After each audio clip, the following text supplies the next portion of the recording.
What are you expecting from this CPI report? What do you make of all these Fed officials coming out talking about possibly no cuts this year?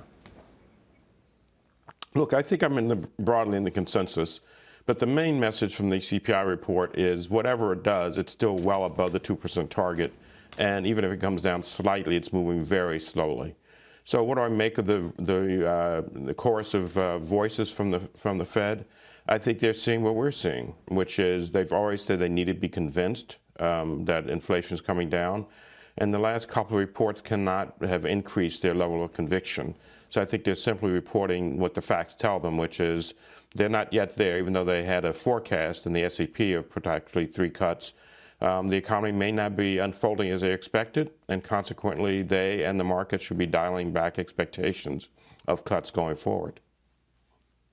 Yeah, it seems voices like Raphael Bostic are signaling to the market you need to dial back those expectations. We often cover these inflation reports. You know, every coffin spit, that's a phrase I like to use, but they are actually backward looking. I want to ask you, as we see a rise in commodities and also a rise in oil prices of one specific commodity that has a big impact on the economy, how does the Fed view that? Do they take that into consideration? Look, I think they're trying to understand exactly what inflation dynamics are, and yes, they've got to be recognizing that some of the inputs might be firming up, so commodity is one of them.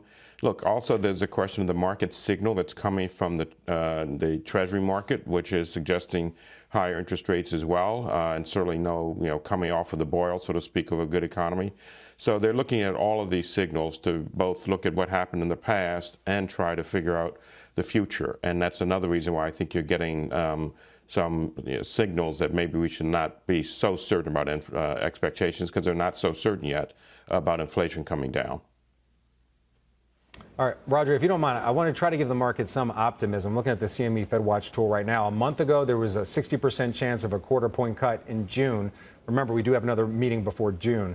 Right now, it's at a 50% chance, so the market sees it basically at 50-50. Is there an argument to see that cut still happen in June, despite some of these stronger economic reports we're seeing? Is there also a concern that the Fed, if they don't cut, they might wait just a little bit too long? Look, I think they're worried about it, and so I think you heard a couple of them talking about the risk being much more balanced now, maybe evenly balanced. So they certainly know that there's a risk of keeping rates too high as inflation is coming down. But it is, a balanced risk right now, and I think June is at best 50-50. If I wanted to give the market optimism, I think the optimism comes from the fact that the underlying economy is very strong. Consumers continue to be in pretty good shape, and maybe very good shape. The job market is continuing to produce jobs, and individuals are coming to take those jobs. So the optimism for the market should be, maybe the economy doesn't need a boost of inflation, of interest rate reductions, because it's doing pretty well. So I want to get your perspective. You've been in the room when these decisions are getting made.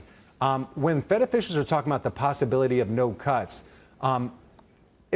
do they consider the fact that we may, even though inflation is higher than expected, but we may just be on that so-called path for a soft landing, and maybe inflation expectations, they just need to change in the post-pandemic world? Is that a conversation that you think they may be having?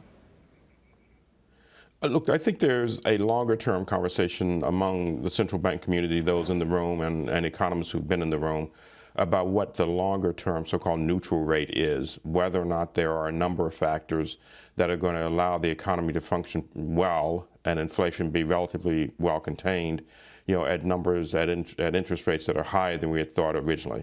So that is certainly one of the conversations. It's not the one that's going to drive the decision-making here, but it's going to be the one as they think about their framework, et cetera, that's going to come up. So, yep, that is certainly on people's minds. I don't think it's the short-term decision-making, however. That's being driven by the incoming data and, as you suggest, whatever the forecast might be.